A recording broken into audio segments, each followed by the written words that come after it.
Dünyanın bir yerinde bir kabilede deniz kabukları para sayılıyordu. Çünkü o kabilede herkes o kabuğun değerli olduğuna inanıyordu. Yani para özünde bir inanç sistemiydi. Takas ekonomisiyle başlayan bu yolculukta insanlar yavaş yavaş sistem kurmayı öğrendi. Yeni sistem yeni soruları da beraberinde getirdi. Kim ne üretecek?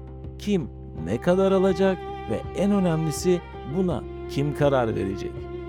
Soruların cevapları zamanla toplumsal bir düzene dönüştü ve o düzenin adı hala büyüsünü anlayamadığımız ekonomik sistemdi. O dönemde sistem basitti ama güçlüydü. Toprak vardı, emek vardı, güven vardı ve bu üçü bir araya geldiğinde toplum dönebiliyordu. Ama her fazlalık, her bolluk tekrardan yeni bir eşitsizlik de yaratıyordu. İşte insanlık bu noktada ikinci büyük sınavına girdi.